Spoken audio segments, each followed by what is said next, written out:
कलम की शक्ति। उदयपुर गांव में एक छोटा सा परिवार था जिसमें रमेश अपनी पत्नी आशा और बेटे राहुल के साथ रहता था। रमेश का सपना था कि वो अपने बेटे का भविष्य बहुत उज्जवल बनाएगा, लेकिन उसकी आर्थिक स्थिति उसे इस बात की इजाजत नहीं देती थी। गांव में एक छोटा सा स्कूल था, वहीं रमेश अपने बेटे को पढ़ाई करने भेजा करता था। एक दिन रमेश अपने बेटे को स्कूल से घर ले जाते हुए उससे बोला, राहुल, तुम स्कूल में अच्छी तरह पढ़ाई तो करते हो ना? तुम्हें किसी बात की कोई परेशानी तो नहीं है? नहीं बापू, मुझे किसी बात की कोई परेशानी नहीं है। तुम जानते हो ना बेटा, मेरा सपना है तुम्हें पढ़ा लिखा कर एक काबिल इंसान बनाना, जिसके लिए मैं दिन रात मेहनत करता हूँ। जी बापू, मैं आपका सपना एक दिन जरूर पूरा करूँगा। मुझे तुम पर पूरा विश्वास है मेरे बच्चे। बातें करते करते दोनों अपने घर पहुंच रहे थे कि वहीं दूसरी तरफ वहां का जमींदार, जिसने कर्जे के बदले रमेश की छोटी सी जमीन तो हड़प ही ली थी और अब उसने रमेश का घर भी हड़पने की कसम खा रखी थी और अक्सर वो रमेश को घर से निकाल देने की धमकी दिया करता। रमेश घर आता है तो जमींदार उसके इंतजार में बैठा हुआ रमेश को मिलता है और उससे कहता है, आओ आओ रमेश, मैं तुम्हारा ही इंतजार कर रहा था। जमींदार साहब, आपने आने की तकलीफ क्यों की? कोई काम था तो मुझे ही बुला लेते। कैसी बातें कर रहे हो रमेश, आखिर ये घर मेरा ही तो है। मैं तुमसे यही तो कहने आया हूँ, जल्द से जल्द मेरे रुपए वापस करो, वरना इस घर में आने की इजाजत तुम्हें मुझसे लेनी पड़ेगी।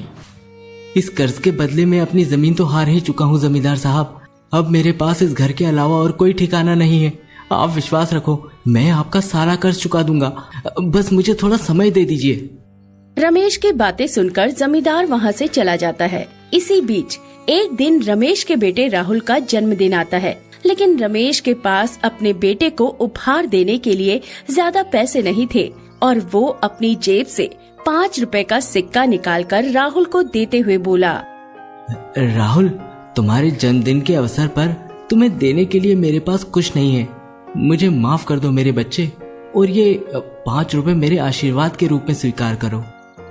बापू, मुझे सिर्फ आपका आशीर्वाद चाहिए और कुछ नहीं। मैं जानता हूँ आप इस समय कितने परेशान हो, लेकिन बापू देखना, एक दिन सब ठीक हो जाएगा और इन 5 रुपए से मैं कुछ ऐसा करूँगा जिसे लोग मिसाल के रूप में याद करेंगे।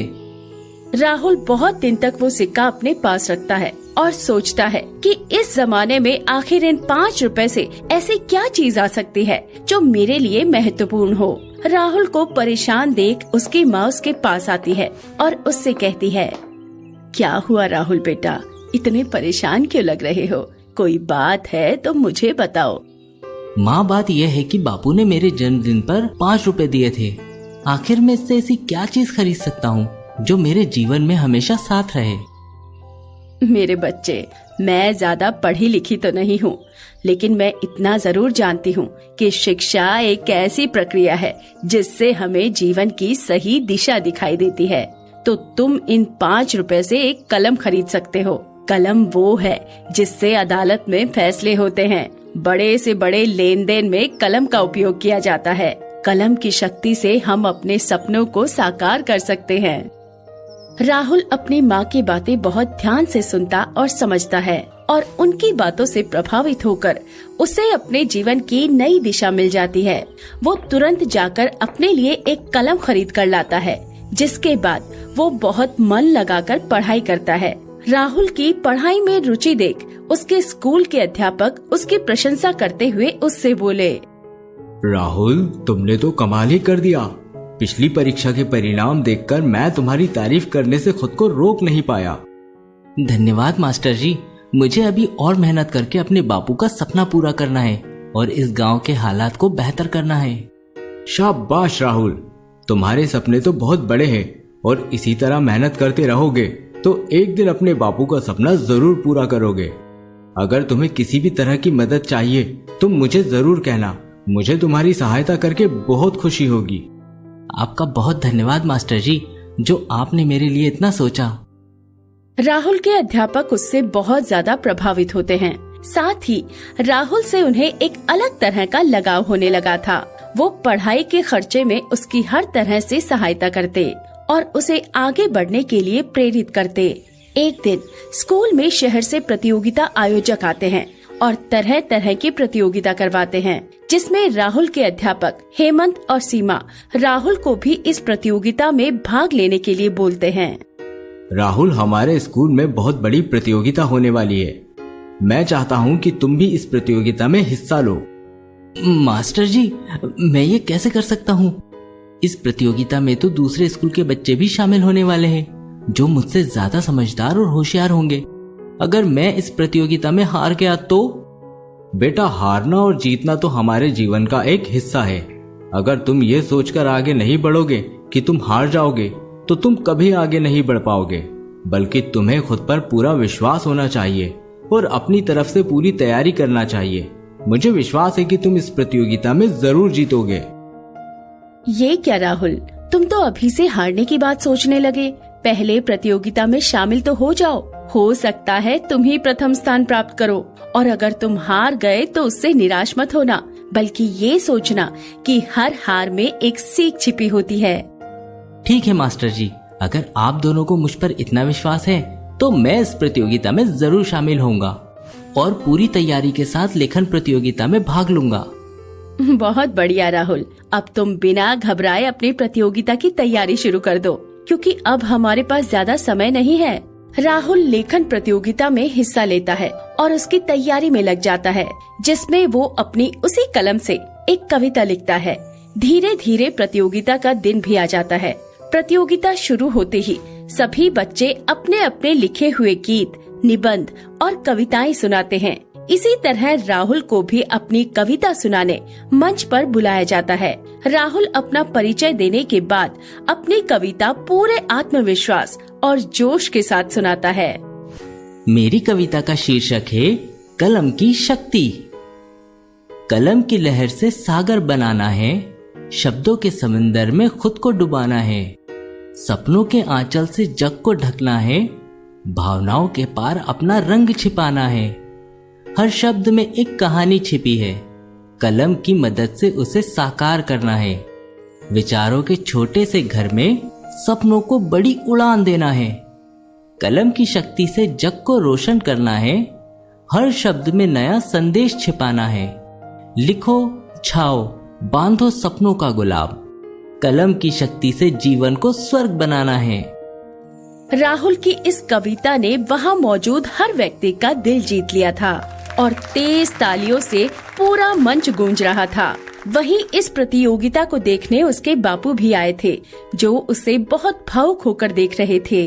कुछ समय बाद प्रतियोगिता का परिणाम भी सामने आ गया और राहुल ने प्रथम स्थान प्राप्त किया, जिसे देखकर स्कूल के अध्यापक और रमेश उसके पास आते हैं और उससे कहते हैं, वाह राहुल, तुमने तो कमाल कर दिया, हमें तुम पर गर्व है। देखा राहुल, तुम तो वैसे इतना सोच रहे थे। अगर तुम इस प्रतियोगिता में भाग नहीं लेते तो इतना अच्छा अवसर तुम्हें कभी नहीं मिलता। जैसे कि शहर के बड़े स्कूल में तुम्हें दाखिला मिल रहा है, वो भी मुफ्त में। इस अवसर का फायदा उठाओ और अपने सपनों को साकार करो। तुमने कर दिखाया मेरे बच्चे। चलो घर चलते हैं और तुम्हारी माँ को ये खुशखबरी सुनाते हैं। राहुल अपने बापू के साथ घर जाता है और अपनी माँ को अपनी जीत की खबर सुनाता है। साथ ही शहर जाने की बात बताता है, जिसे सुनकर आशा थोड़ी उदास हो जाती है, लेकिन अपने बेटे की खुशी को देखकर वो उसे शहर जाने की इजाजत दे देती है। कुछ दिन बाद राहुल का शहर जाने का समय भी आ जाता है, जिसके बाद राहुल के अध्यापक उससे मिलने आते हैं और कहते हैं, राहुल ये लो, इसमें तुम्हारे सारे जरूरी दस्तावेज है। इसे शहर की स्कूल में जाकर जमा कर देना, जिससे तुम्हें दाखिला मिल जाएगा। और ये हमारी तरफ से तुम्हारे लिए कुछ जरूरत का सामान है जो तुम्हें काम आएगा। मास्टर जी, आपका ये एहसान हम जीवन भर नहीं चुका पाएंगे। आपने हमारे बुरे समय में बहुत साथ दिया है और ये सब आपकी ही मेहरबानी का नतीजा है। आपका बहुत बहुत धन्यवाद। मेरे बच्चे, अपना बहुत ख्याल रखना और खाना समय पर खाना, अच्छे दोस्तों की संगत में रहना और अपने संस्कार कभी मत भूलना। आप चिंता मत करो माँ, मैं आपको कभी निराश नहीं करूँगा। सबसे मिलकर राहुल अपने बापू के साथ शहर के लिए निकल जाता है, जिसके बाद वो नए स्कूल में दाखिला लेता है और खूब मन लगाकर पढ़ाई करता है। इसी तरह कुछ साल बीत जाते हैं और अब राहुल की पढ़ाई पूरी हो चुकी थी, जिसके बाद राहुल अपने गांव वापस आता है और अब राहुल एक IAS ऑफिसर बन चुका था। राहुल का स्वागत करने उसका सारा गांव खड़ा था। एक बड़ी सी गाड़ी से उतरते हुए राहुल को साहब बना देखकर उसके बापू की खुशी का ठिकाना नहीं था। राहुल सबसे पहले अपने बापू का आशीर्वाद लेता है और फिर अपने पुराने मास्टर जी से मिलता है, लेकिन राहुल को समझ नहीं आ रहा था कि उसके स्वागत के लिए गांव का हर व्यक्ति वहां मौजूद था, मगर उसकी माँ कहीं नजर नहीं आ रही थी, जिसे देखकर वो अपने बापू से बोला, बापू, माँ कहाँ है? वो नहीं आई? तुम घर चलो राहुल, मैं तुम्हें सब बताता हूँ। बताइए ना बापू, माँ कहाँ है? राहुल, तुम्हारी माँ अब हमारे साथ नहीं है। वो हमें छोड़कर इस दुनिया से जा चुकी है। क्या? ये सब कैसे और कब हुआ? और इतनी बड़ी बात आप लोगों ने मुझसे छिपाई। मुझे अपनी माँ को देखने का मौका भी नहीं मिला। लेकिन माँ तो बिल्कुल ठीक थी। मुझे आप लोग पूरी बात बताइए ना। दरअसल तुम्हारे जाने के बाद तुम्हारी माँ बहुत उदास रहने लगी थी। वहीं जमींदार रोज घर पर आकर हमें बहुत परेशान किया करता था और एक दिन उसने हमें घर से निकाल दिया। ये सदमा तुम्हारी माँ बर्दाश्त नहीं कर पाई और हमें छोड़कर चली गई। मैं जब से मास्टर जी के साथ उनके घर पर ही रह रहा हूँ, इसी आस में कि एक दिन मेरा बेटा आएगा और हमारे हालात बदल देगा। बेटा, हमने ये बात तुमसे इसलिए छिपाई ताकि तुम अपना सारा ध्यान पढ़ाई में लगाए रखो। अगर हम तुम्हें ये बात बता देते तो तुम सब कुछ छोड़कर घर वापस आ जाते। कोई इतना बेरहम कैसे हो सकता है? जमींदार के पास किस चीज की कमी थी जो उससे हमारी एक झोपड़ी भी नहीं देखी गई? उसकी वजह से मेरी माँ मुझे छोड़कर चली गई और ना जाने कितने लोगों की जिंदगी उसने बर्बाद करके रखी है। अब उसकी नजर हमारे घर पर है। ना जाने कब इस परेशानी का हल निकलेगा। बहुत हो गया इस जमींदार का जुल्म। अब पानी सिर से ऊपर जा चुका है। अब उसके पापों का घड़ा भर चुका है। आप सभी को चिंता करने की कोई जरूरत नहीं है। जमींदार को उसके किए की सजा जरूर मिलेगी। राहुल तुरंत अपने गांव वालों के साथ जाकर पुलिस में केस दर्ज करवाता है। राहुल की ताकत जमींदार से कई गुना अधिक थी, जिस वजह से पुलिस वाले उसे देखकर तुरंत जमींदार के खिलाफ मुकदमा दर्ज कर उसे गिरफ्तार करते हैं, जिसके कुछ दिन बाद जमींदार को कड़ी सजा सुनाई जाती है और गांव वालों को उनका अधिकार और रमेश को उसका घर वापस दिया जाता है। वहीं राहुल अपने गांव में धीरे धीरे कई तरह के विकास करवाता है। पक्की सड़क, बिजली, पानी की सुविधाएं उपलब्ध करवाता है और गांव में मुफ्त पढ़ाई के लिए एक अच्छा स्कूल बनवाता है, जिसके बाद गांव वाले बहुत खुश हो जाते हैं और राहुल का शुक्रिया अदा करते हैं। राहुल के गांव वाले उसके लिए एक छोटा सा सम्मान समारोह आयोजित करते हैं, जिसमें राहुल सबसे कहता है, आप सबका बहुत धन्यवाद जो आपने मुझे इतना प्रेम और सम्मान दिया, मेरे लिए इतनी तैयारी की। आज मैं जो कुछ भी हूँ उसमें सबसे बड़ा हाथ मेरी माँ, बापू और मास्टर जी का है, जिन्होंने आगे बढ़ने में मुझे सहयोग किया और आज इसका परिणाम आप सबके सामने है। लेकिन मेरे इस सपने की शुरुआत मेरे बापू के दिए गए 5 रुपए के उपहार से हुई, जिससे मेरी माँ की सलाह के अनुसार मैंने एक कलम खरीदी और उसकी अहमियत को समझा। कलम की ताकत आज आप सबने देखी। मैं चाहता हूँ मेरे गांव का हर बच्चा मेरी तरह काबिल बने और अपनी कलम से अपना भविष्य बदल दे, अपनी कलम से अपनी किस्मत लिख दे और आने वाले समय में हर बच्चा काबिल और बहादुर बने और अपने माँ बाप और देश का नाम रोशन करे। इसी तरह राहुल ने अपना और अपने माँ बापू का सपना पूरा किया और अपनी कलम की शक्ति से अपने गांव वालों को उनका अधिकार वापस दिलाया और गांव का विकास भी किया, जिससे सभी आपस में प्रेम और स्नेह के साथ रहने लगे और शिक्षा के प्रति जागरूक होने लगे। कहानी से सीख, कभी कभी छोटी सी चीज भी हमारे जीवन में बड़ा परिणाम ला सकती है। कलम एक सिंबल नहीं होती है, बल्कि उसमें छिपी शक्ति हमें अपने सपनों को पूरा करने में मदद करती है।